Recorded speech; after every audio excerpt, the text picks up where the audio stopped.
Good morning friends, to the point में आप सभी का स्वागत है। आज के वीडियो में हम कुछ वेरियस इंडेक्सेस को डिस्कस करेंगे जो कि एग्ज़ाम पॉइंट ऑफ व्यू से इम्पॉर्टेंट है। कहीं ना कहीं कोई ना कोई एग्ज़ाम में इसको घुमा फिरा के पूछ लिया जाता है, या तो रैंकिंग पूछ ली जाती है, या इसको कौन पब्लिश करता है, या थीम क्या है इंडेक्स की, कुछ ना कुछ इससे मिलते जुलते सवाल आ ही जाते हैं।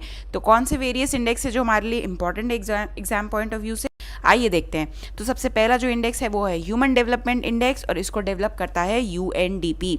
सो फ्रेंड्स, जो यूएनडीपी है उसकी एक रिपोर्ट पब्लिश होती है जिसको बोला जाता है एचडीआर, ह्यूमन डेवलपमेंट रिपोर्ट, और उसी का पार्ट होता है ये ह्यूमन डेवलपमेंट इंडेक्स। और ये क्या है? एक स्टैटिस्टिकल टूल है use to measure a country's overall achievement in its social economic dimensions.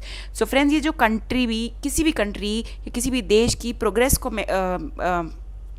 Major करता है दो डायमेंशंस पे, एक सोशल डायमेंशन और इकोनॉमिक डायमेंशन। और फ्रेंड्स, साथ ही साथ अगर आपने नोट किया होगा तो इसको स्टैटिस्टिकल टूल बोला गया है क्योंकि यहाँ पे बहुत सारी कॉम्प्लेक्स कैलकुलेशंस होती है जिसके बेसिस पे ये इंडेक्स डेवलप होता है। ऐसा नहीं है जैसे कि जीडीपी कैलकुलेट होती है, जो कि जितने भी गुड्स एंड सर्विसेज प्रोड्यूस हुए हैं एक साल में उसको प्लस करो और वैल्यू आ गई। नहीं, बहुत सारे कैलकुलेशंस और टूल्स का यूज़ करते हैं तो जाके ये इंडेक्स डेवलप होता है। और ये दो डायमेंशन में कंट्री के अचीवमेंट को दिखाता है। फर्स्ट है सोशल डायमेंशन और इकोनॉमिक डायमेंशन। यहाँ पे याद रखने वाली बात ये है कि फर्स्ट कि यूएनडीपी इसको पब्लिश करता है, और इसको किसने, जो ह्यूमन डेवलपमेंट इंडेक्स है ये किसके द्वारा बनाया गया है? तो फ्रेंड्स, आपको पता होना चाहिए, हमारे जो कंट्री के नोबेल लॉरेट हैं अमर्त्य सेन, और पाकिस्तान के बहुत ही मशहूर इकोनॉमिस्ट हैं महबूब उल हक, इन दोनों ने मिलके इसको पब्लिश किया था, फर्स्ट टाइम डेवलप किया था, और उसके बाद से इसके नाम पे एक रिपोर्ट भी पब्लिश होने लग गई। तो ये दो बातें बहुत इंपॉर्टेंट है जो आपको याद रखनी है।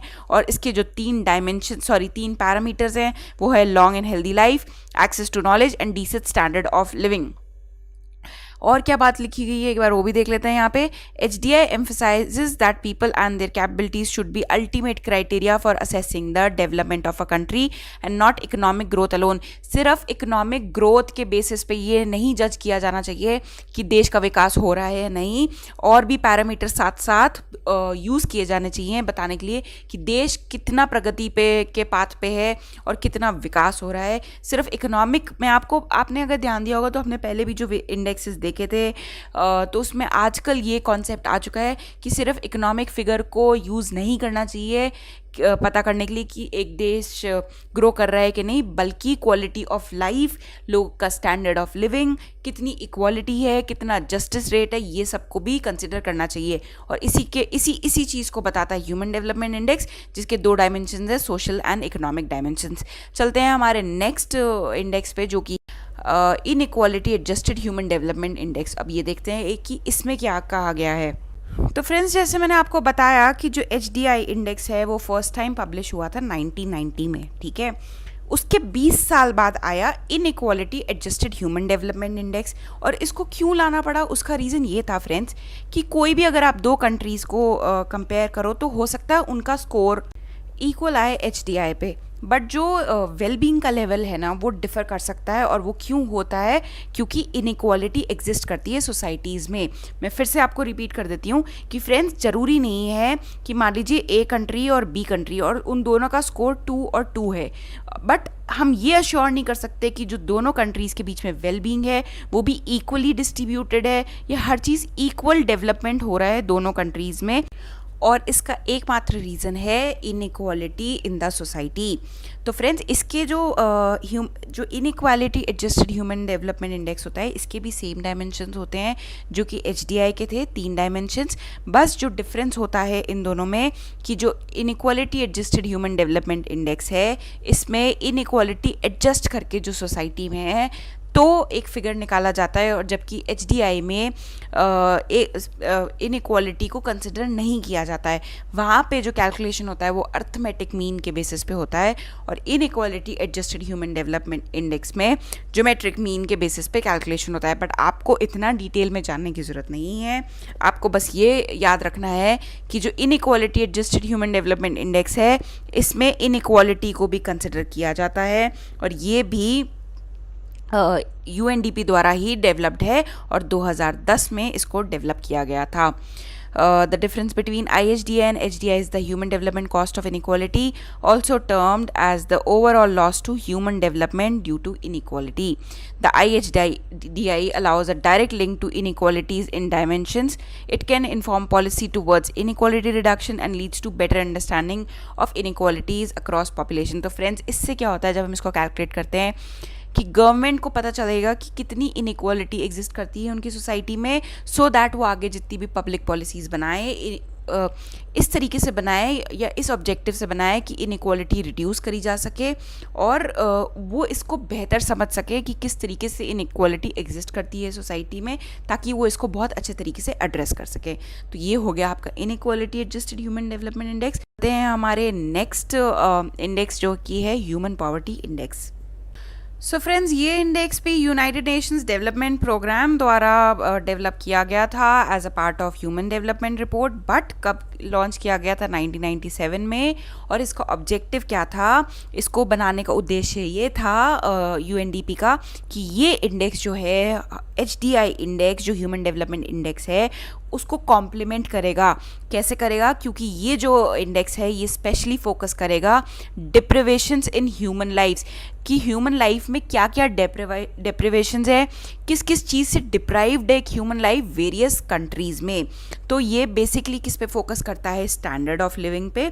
और इसलिए इसको एक कॉम्प्लीमेंट्री इंडेक्स माना गया था कि ये जो कॉम्प्लीमेंट करेगा ह्यूमन डेवलपमेंट इंडेक्स को, और इसका मेन फोकस होगा स्टैंडर्ड ऑफ लिविंग और and डिप्रिवेशंस from human life.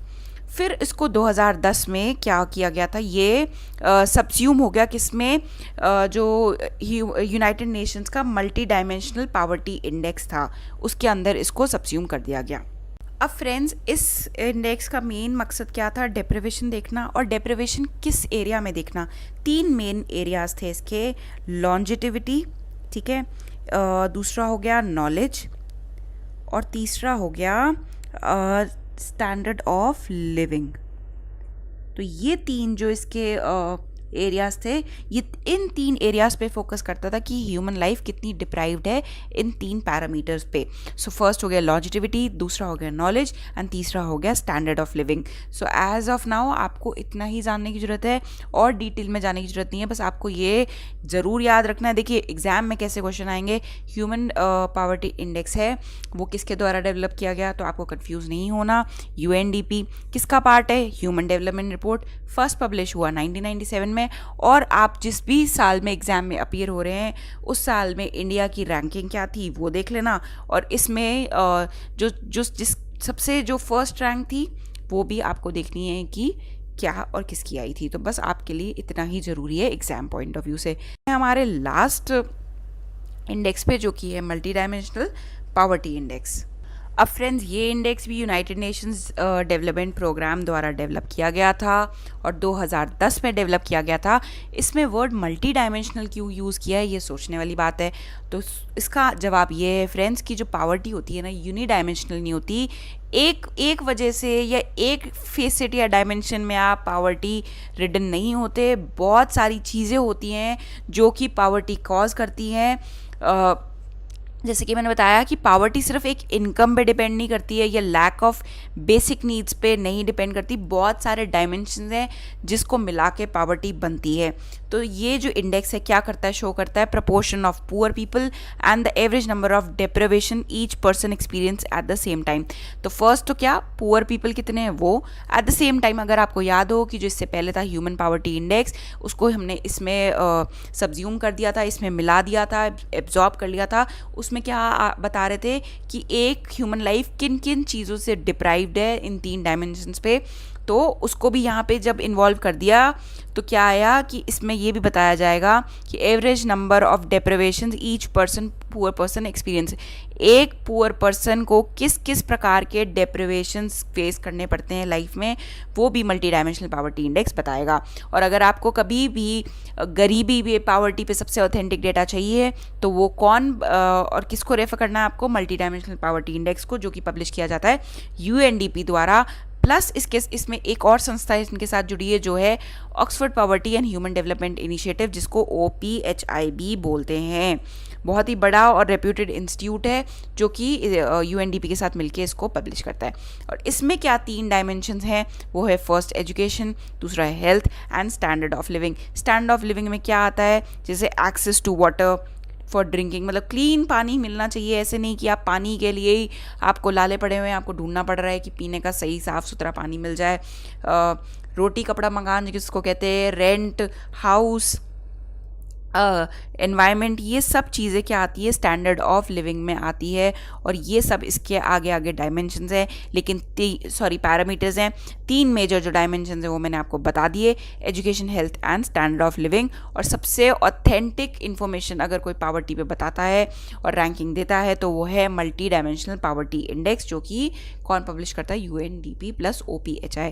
Friends, आपको एग्ज़ाम में जाने से पहले फिर से बता देती हूँ, आपको हमेशा इस चीज़ के लिए प्रिपेयर रहना पड़ेगा कि क्या पता है इंडिया की रैंकिंग पूछ लें, ना कि सिर्फ इस साल की बल्कि प्रीवियस ईयर की, क्योंकि कई बार ऐसे क्वेश्चन आ जाते हैं कि क्या इंडिया की रैंकिंग घटी है पिछले साल की तुलना में। तो मान लीजिए अगर 2020 में रैंकिंग फॉर एन एग्जाम्पल 138 थी और 2021 में हो गई 137, तो इस पे भी क्वेश्चन बन जाता है। तो ऐसा नहीं है कि आपको सिर्फ 2021 की या जिस साल में आप पेपर दे रहे हैं उसी साल की रैंकिंग को ध्यान रखना है, आपको एक बार पिछले साल का फिगर भी ध्यान में रखना है एग्जाम से जाने से पहले, क्योंकि कई बार स्टेटमेंट के फॉर्म में क्वेश्चंस पूछ लेते हैं इंडेक्सेस से रिलेटेड। और हाँ, जैसे कि ये तो क्वेश्चन बहुत ही कॉमन है कि किसने पब्लिश किया और कब पब्लिश हुआ, but ranking is also important for the current year as well as the previous year. So friends, ये कुछ इंपॉर्टेंट इंडेक्स थे जो हमारे एग्जाम पॉइंट ऑफ व्यू से इंपॉर्टेंट होते हैं, और हर एग्जाम में कहीं ना कहीं कोई ना कोई इंडेक्स तो पूछ ही लिया जाता है। सो फ्रेंड्स, आज के वीडियो के लिए बस इतना ही। Thank you for patience listening.